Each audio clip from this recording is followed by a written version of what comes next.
Good morning students. आज हम लोग अणुसंख्या गुणधर्मों में दूसरा गुणधर्म डिस्कस करेंगे।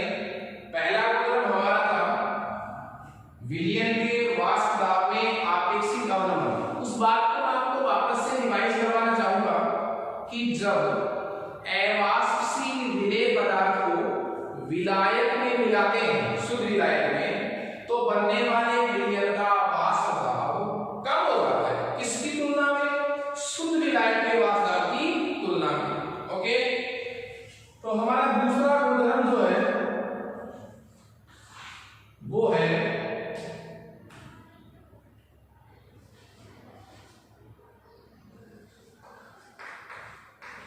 क्वथनांक में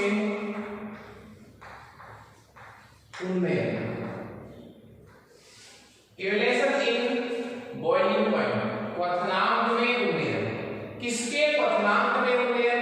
विलयन के क्वथनांक में उन्नयन। देखिए, जब हम अवाष्पशील ठोस विलेय पदार्थ को, अवाष्पशील ठोस विलेय पदार्थ को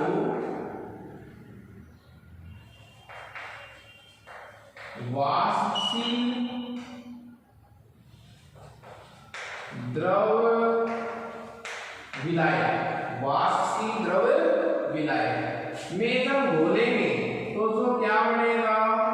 विलयन। उस विलयन का जो बॉइलिंग पॉइंट है, क्वथनांक है, वो अधिक होगा। इससे शुद्ध विलायक के बॉइलिंग पॉइंट से। इस बात को समझिए आप। जब मैं आपको विलयन के चार गुणधर्म पढ़ा रहा हूं, चारों गुणधर्म कब अप्लाई होंगे? जब अवाष्पशील ठोस विलेय को आप वाष्पशील द्रव विलायक में मिलाने जा रहे हैं तो विलयन बनेगा। विलयन का वाष्प दाब क्या हो जाता है? कम। ये हमने शुरू में पढ़ा है। अब मैं पढ़ रहा हूं क्वथनांक में उन्नयन, मतलब क्या करने पर क्या बढ़ जाता है? अवाष्पशील ठोस विलेय पदार्थ को वाष्पशील द्रव विलायक में घोलने पर जो विलयन बनता है, उस विलयन का क्या क्वथनांक अधिक होता है। इससे शुद्ध विलायक, शुद्ध विलायक कौन सा है? इससे। तुलना किससे कर रहे हैं? विलायक से। किसकी तुलना कर रहे हैं? विलयन की। ओके, तो ये इसकी परिभाषा थी कि जब अवाष्पशील ठोस विलेय पदार्थ को वाष्पशील द्रव विलायक में घोलने पर विलयन का क्वथनांक शुद्ध विलायक की तुलना में बढ़ जाता है, मतलब क्वथनांक बढ़ जाता है। क्लियर है? इस टॉपिक को समझने से पहले हम सबसे पहले क्वथनांक की परिभाषा को डिस्कस करेंगे। क्वथनांक क्या है?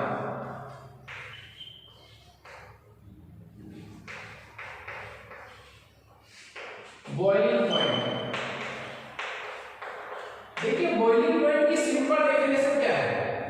वह ताप जिस पर किसी द्रव पदार्थ की वाष्प बननी शुरू हो जाती है, उसे क्या कहते हैं? उस द्रव का क्वथनांक। लेकिन यहां मैं क्वथनांक की परिभाषा वाष्प दाब के शब्दों में दूंगा। ओके, तो देखिए, किसी पदार्थ का, किसी द्रव पदार्थ का क्वथनांक वह ताप होता है जिस पर उस पदार्थ का वाष्प दाब, उस पदार्थ का क्या वाष्प दाब कितना हो जाए?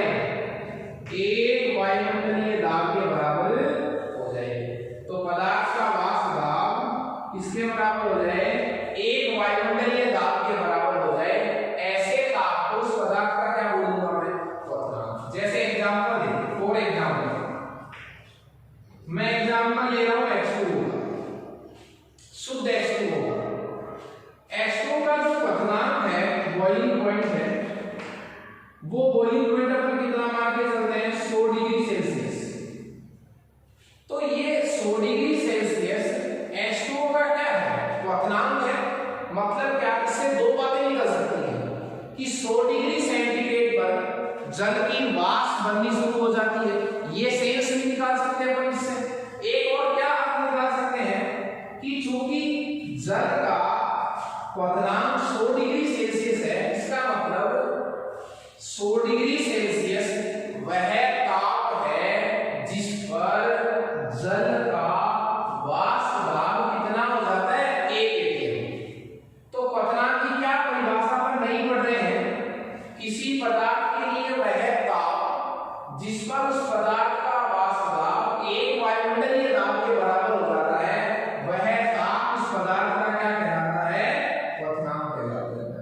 ओके, ये तो बात किसकी थी, क्वथनांक की। इस क्वथनांक वाली परिभाषा को हम क्वथनांक में उन्नयन से जोड़ेंगे तो क्वथनांक क्या हो रहा है, बढ़ रहा है। इसका मतलब क्या हुआ, जब आप वाष्पशील शुद्ध विलायक में अवाष्पशील ठोस विलेय मिलाएंगे तो बनने वाले विलयन का क्वथनांक क्या हो रहा है, बढ़ रहा है।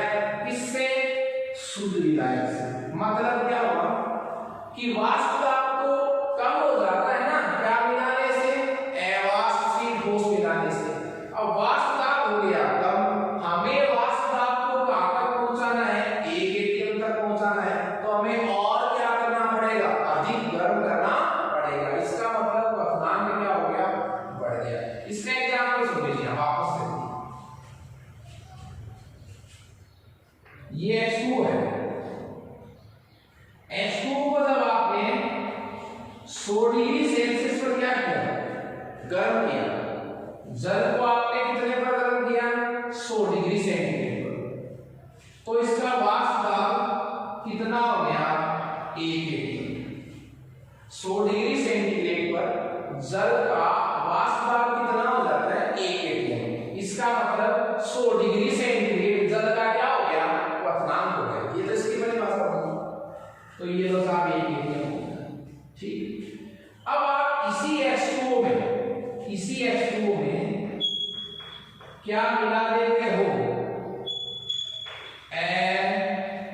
वाष्पशील विलेय मिला देते हो। इसी H2O में क्या मिला देते हैं आप, अवाष्पशील विलेय मिला देते हैं। तो आपको पता है जब शुद्ध विलायक में अवाष्पशील विलेय मिलाया जाता है तो वाष्प दाब क्या हो जाता है, कम। हमें वाष्प दाब कहां तक ले जाना है, 1 atm तक।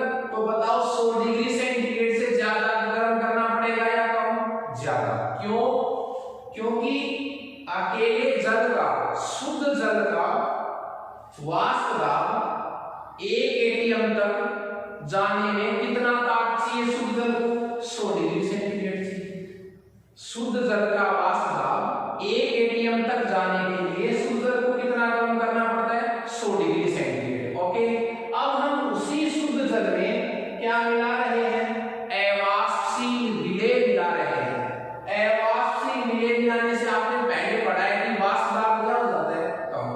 वाष्प दाब कम हो गया, मतलब अब बताओ क्या इस विलयन को, ये क्या बन गया, विलयन, इस विलयन को जब मैं 100 डिग्री पर गर्म करूंगा तो क्या इस विलयन का वाष्प दाब 1 atm तक चला जाएगा, नहीं जाएगा। क्यों, क्योंकि इस विलेय ने वाष्प दाब में क्या कर दी, कमी। इसका मतलब हमें क्या करना पड़ेगा, इस विलयन को जो H2O में विलेय मिलाने से बना है, इस विलयन को 100 डिग्री सेंटीग्रेड से अधिक ताप पर क्या करना पड़ेगा, गर्म करना पड़ेगा। और अधिक ताप पर गर्म करेंगे तब जाकर ये कितना पहुंचेगा, 1 atm। सपोज कीजिए 105 डिग्री पर गर्म किया, कितने पर गर्म किया आपने, 105 पर। जब आपने जल प्लस अवाष्पशील विलेय के विलयन को 105 डिग्री सेल्सियस पर गर्म किया, तब जाकर इस विलयन का वाष्प दाब कितना पहुंचा, 1 atm। ओके, तो फिर 105 डिग्री क्या हो गया, इस विलयन का क्वथनांक हो गया। तो देखिए शुद्ध विलायक जो कितने पर उबल रहा था, कितने पर, जिसका वाष्प दाब 1 atm पहुंच रहा था 100 डिग्री सेंटीग्रेड पर, उसी जल में आपने क्या मिला दिया, अवाष्प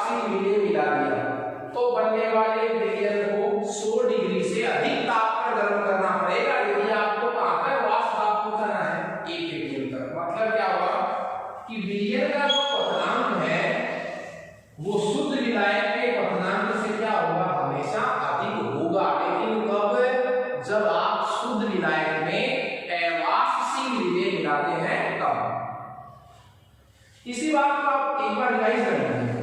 मैं कहना क्या चाह रहा हूं, क्वथनांक की परिभाषा सबसे पहले आप समझेंगे कि क्वथनांक क्या होता है। किसी पदार्थ का वह ताप जिस पर उस पदार्थ का वाष्प दाब एक वायुमंडलीय दाब हो जाता है। जैसे जल का वाष्प दाब 1 atm तक जाने के लिए हमें कितना गर्म करना पड़ता है, 100 डिग्री। इसका जल का क्वथनांक कितना होता है, 100 डिग्री सेंटीग्रेड। इसी जल में जब आप अवाष्पशील विलेय मिलाते हैं तो वाष्प दाब कम हो जाता है। हमें वाष्प दाब कहां तक ले जाना है, 1 atm तक। इसलिए इस विलयन को 100 डिग्री से भी क्या करना पड़ेगा, ज्यादा गर्म करना पड़ेगा। इसलिए विलयन का क्वथनांक शुद्ध विलायक के क्वथनांक से क्या होता है, अधिक होता है। अर्थात क्वथनांक क्या हो जाता है, बढ़ जाता है। किसका, विलयन का। किससे, शुद्ध विलायक से। क्या करने पर, उस विलायक शुद्ध विलायक में क्या मिलाने पर, अवाष्पशील ठोस विलेय मिलाने पर। मान लीजिए मैं इसी बात को आप लोगों को ग्राफ से बता सकता हूं। देखिए यहां से हम एक सेंस निकालेंगे इस उदाहरण से। शुद्ध जल का वाष्प दाब कितना था, 1 atm। कितने डिग्री पर गर्म करने से, 100 डिग्री सेंटीग्रेड पर। जब आप जल को 100 डिग्री सेंटीग्रेड पर गर्म करते हैं तो वाष्प दाब कितना आ रहा है, 1 atm।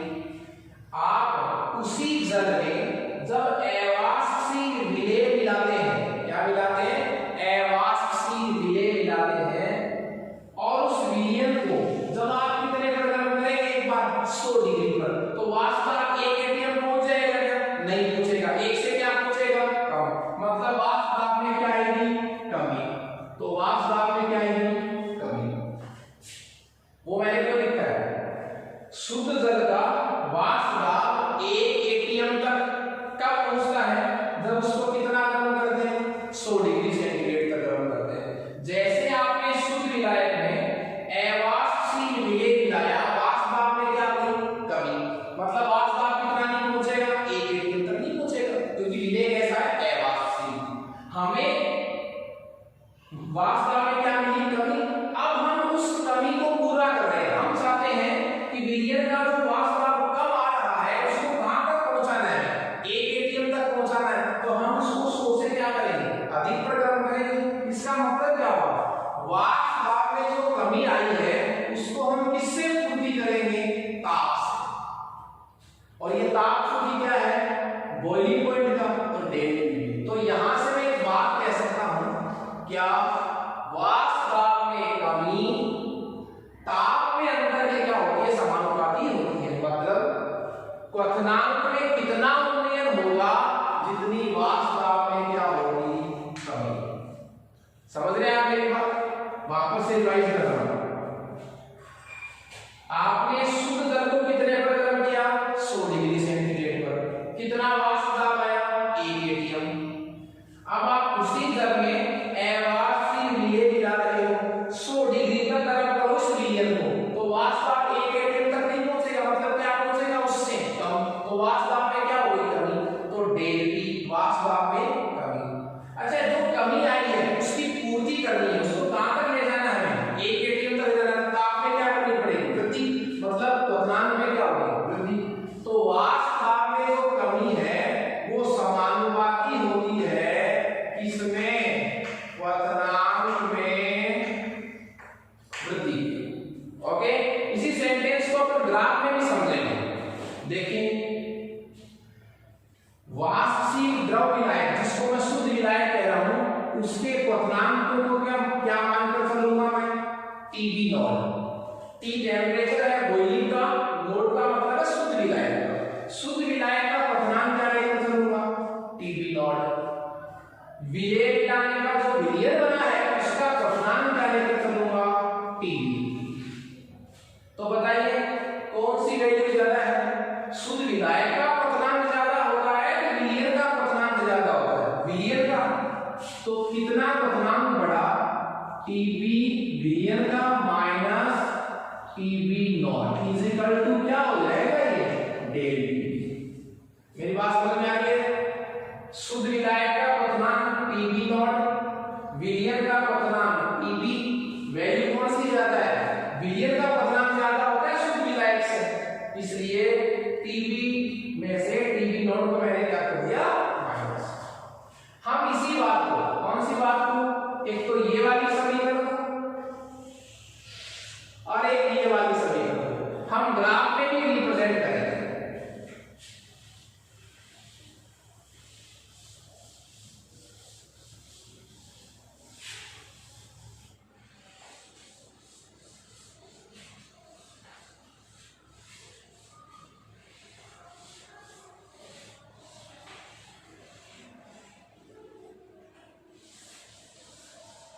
देखिए हम ग्राफ प्लॉट कर रहे हैं,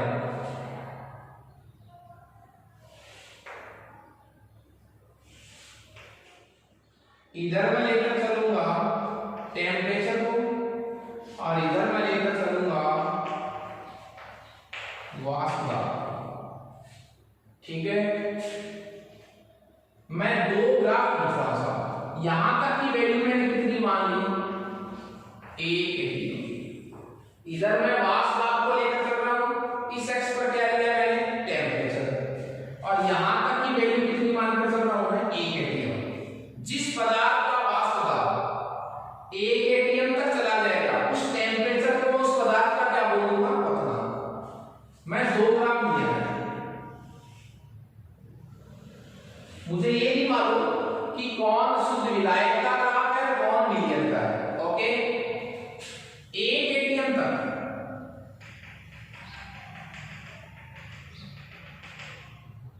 यहां देखिए,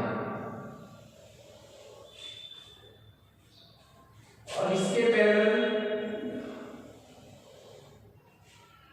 ठीक है, आप मुझे बताइए 1 atm वाष्प दाब तक, ये तो A मान लूं, ये B मान लिया, बताइए कौन से पदार्थ का क्वथनांक ज्यादा है? देखिए जो पदार्थ कौन सा है? A, उस पदार्थ का वाष्प दाब कितना? 1 atm तक पहुंचने में कितना टेम्परेचर रिक्वायरमेंट है? कितना? याद, जो पदार्थ क्या है? B, उसका वाष्प दाब 1 atm तक पहुंचने के लिए कितना टेम्परेचर चाहिए? इतना। तो बताइए कौन शुद्ध विलायक है, कौन विलयन है? क्वथनांक किसका ज्यादा है? B का। तो मैं ये ग्राफ तो किसके लिए खींचूंगा? ये तो हो गया आपके लिए विलयन के लिए, और ये किसके लिए हो गया? शुद्ध विलायक के लिए। ओके, ये शुद्ध विलायक का क्वथनांक, जिसको मैं क्या कह सकता हूं? Pb नॉट, और ये विलयन का क्वथनांक, जिसको मैं क्या कह सकता हूं? Pb। और दोनों का जो अंतर है ये वाला, ये क्या कहलाएगा? Del Pb, del Pb। सुनिए इस ग्राफ को समझिए आप, दो पदार्थ थे, एक शुद्ध विलायक है, एक विलयन है। आपको कैसे पता चला कौन सा विलायक कौन सा विलयन है? क्योंकि इस पदार्थ के, जिसके लिए मैंने ये ग्राफ खींचा है, इसके क्वथनांक को कितना पहुंचने में? 1 atm तक पहुंचने में कितना टेम्परेचर चाहिए? यहां से लेकर के यहां तक टेम्परेचर चाहिए, जबकि इस पदार्थ के वाष्प दाब को 1 atm तक पहुंचने में कितना टेम्परेचर चाहिए? इतना। तो टेम्परेचर किसका ज्यादा है? इसको ज्यादा ताप चाहिए 1 atm तक पहुंचने में, विलयन को चाहिए। तो ये ग्राफ को विलयन का हो गया, ये किसका हो गया? विलायक का। ओके, देखिए जो बात मैं आपसे कहना चाह रहा था कि टेम्परेचर कितना बढ़ रहा है, इतना बढ़ रहा है, ये इतना ताप क्यों बढ़ाया जा रहा है? वो इसलिए बढ़ाया जा रहा है विलयन के वाष्प दाब को कहां तक पहुंचाने के लिए? 1 एटमॉस्फेरिक प्रेशर तक पहुंचाने के लिए।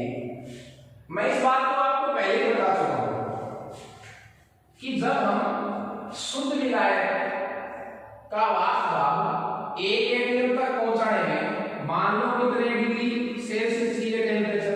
50। सपोज लीजिए शुद्ध विलायक के वाष्प दाब को 1 atm तक पहुंचाने के लिए कितना डिग्री सेंटीग्रेड चाहिए? ताप 50 डिग्री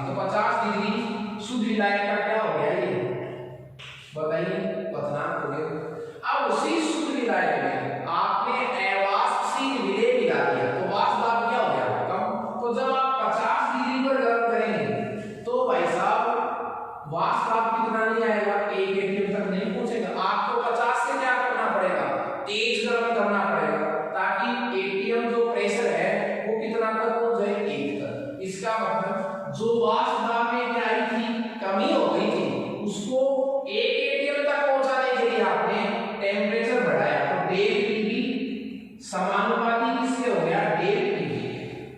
ओके, वाष्प दाब में कमी की पूर्ति आप किससे कर रहे हैं, ताप बढ़ाकर कर रहे हैं। तो यहां से मैं इसका डेरिवेशन निकालूंगा। क्वथनांक की परिभाषा मैंने आपको बताई थी। देखिए,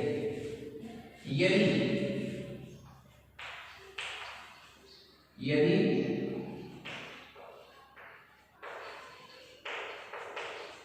शुद्ध विलायक का क्वथनांक टीबी नॉट तथा विलयन का क्वथनांक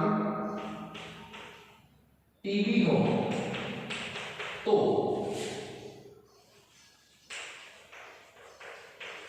क्वथनांक में उन्नयन होगा। तो क्वथनांक में उन्नयन क्या होगा, डेल टीबी, क्वथनांक में उन्नयन वॉइडिंग बराबर, ज्यादा कौन सी वैल्यू है, विलयन का क्वथनांक ज्यादा है माइनस शुद्ध विलायक का क्वथनांक। समीकरण नंबर 1। यहां तक कोई दिक्कत नहीं आप लोगों को। देखिए, मैं राउल के नियम से क्या लिख सकता हूं, राउल के नियम से, राउल का नियम मेरे को कब लगाना है, जब शुद्ध विलायक में अवाष्पशील विलेय मिला हुआ था तब। तो चूंकि राउल के नियम से क्या कह सकता हूं मैं, वाष्प दाब में कमी, किसके नियम से, राउल के, पढ़ रखा है आपने, राउल के नियम से वाष्प दाब में कमी समानुपाती किसके, विलेय की मोल भिन्न, V का मतलब विलेय की मोल भिन्न के समानुपाती। समीकरण नंबर 2। दोनों नियम पढ़ चुके हैं आप। ये तो आपने आंसर लिखा है। राउल का नियम क्या कह रहा है कि वाष्प दाब में जो कमी है वो विलेय की मोल भिन्न के क्या होती है, समानुपाती होती है। एक बात तो हम जिसको छोड़ रहे हैं वो ये है, चित्र से क्या स्पष्ट है, चित्र से स्पष्ट है कि, चित्र से क्या स्पष्ट हो रहा है कि जितना क्वथनांक बढ़ रहा है वो किसकी पूर्ति के लिए बढ़ रहा है, 1 atm तक वाष्प दाब को पहुंचाने के लिए। तो वाष्प दाब में कमी हो गई थी, क्या मिलाने से, अवाष्पशील विलेय मिलाने से जो वाष्प दाब में कमी हो गई थी उसकी पूर्ति हमने क्या बढ़ाकर की है, ताप बढ़ाकर की है। तो चित्र से क्या स्पष्ट हो रहा है कि वाष्प दाब में जो कमी है उसकी पूर्ति आप किससे कर रहे हैं, डेल टीबी से, डेल टी समानुपाती डेल टीबी। Equation number 3। तो यहां देखिए, समीकरण 2 और समीकरण 3 दोनों को मिलाकर मैं क्या लिख सकता हूं, तो समीकरण 2 वह कितने से, 3 की तुलना, समीकरण 2 व 3 की परस्पर क्या करूं, तुलना करूं।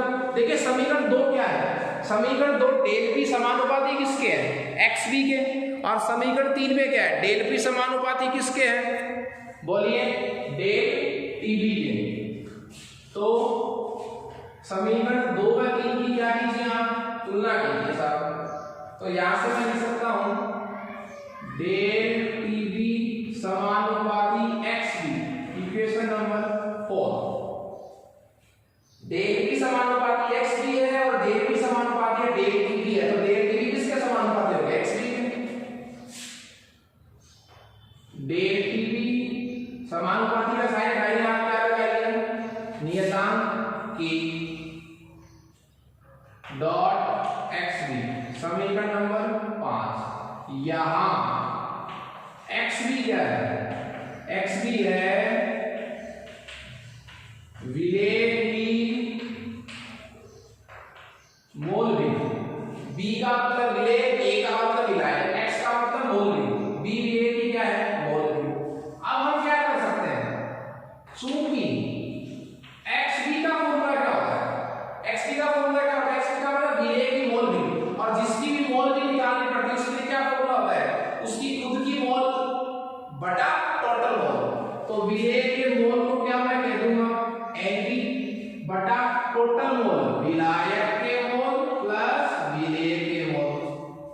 ये मान आप समीकरण किसमें रखिए, 5 में। मान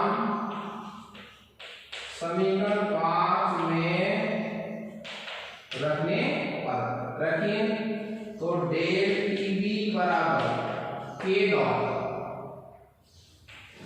Nb बटा Na प्लस Nb, समीकरण नंबर 6।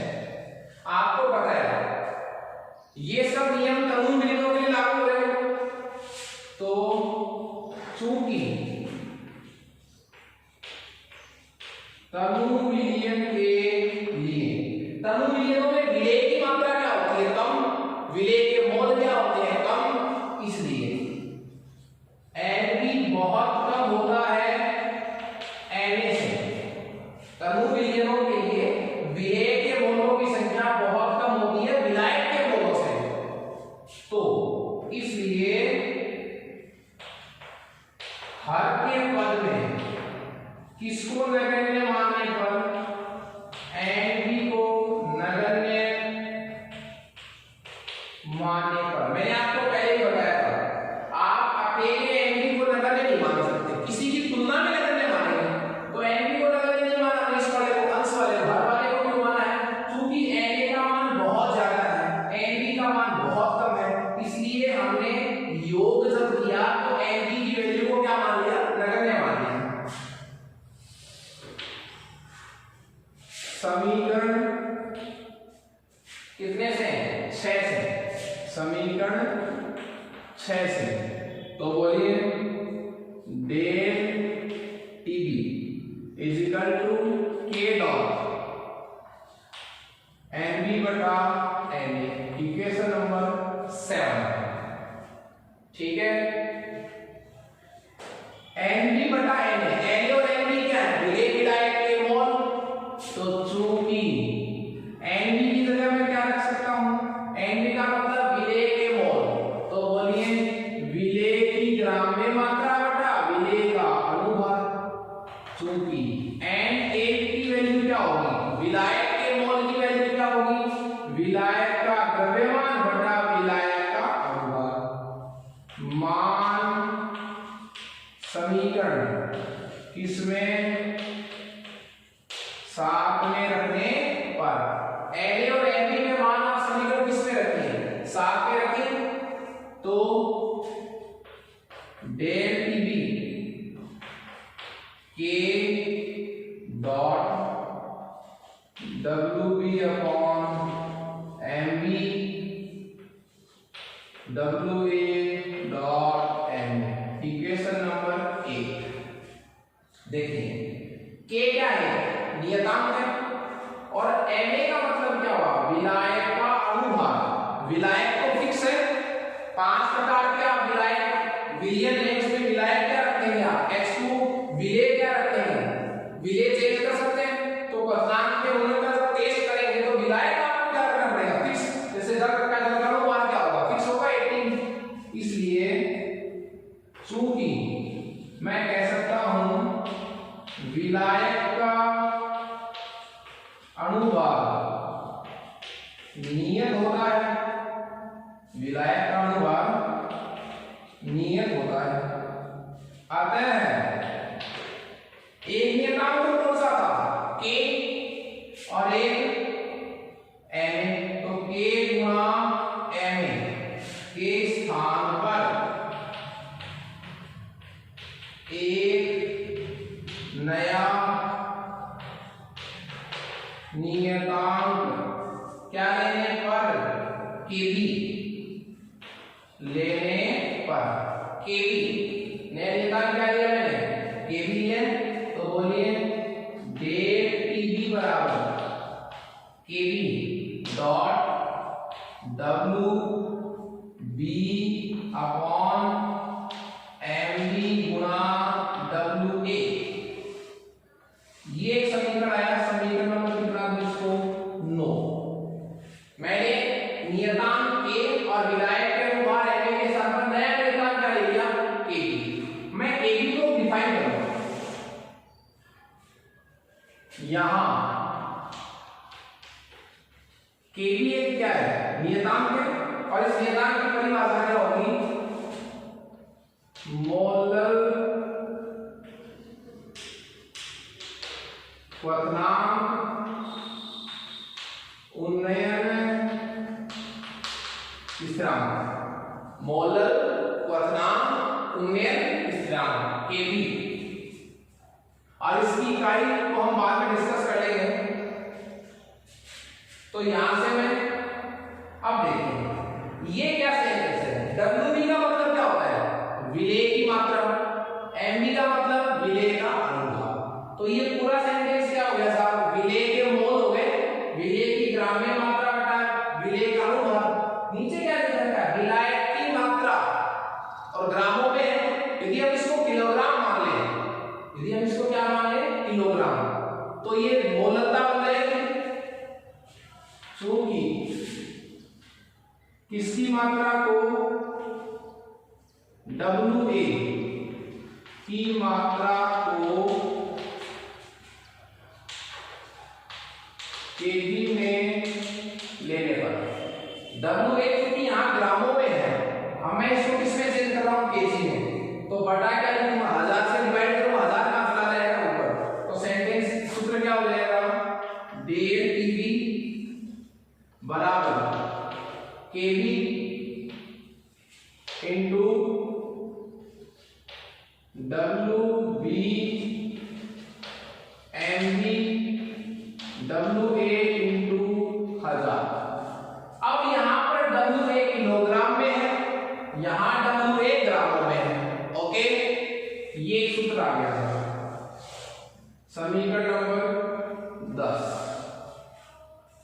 अब हम क्या कर रहे हैं आपको पता है चूंकि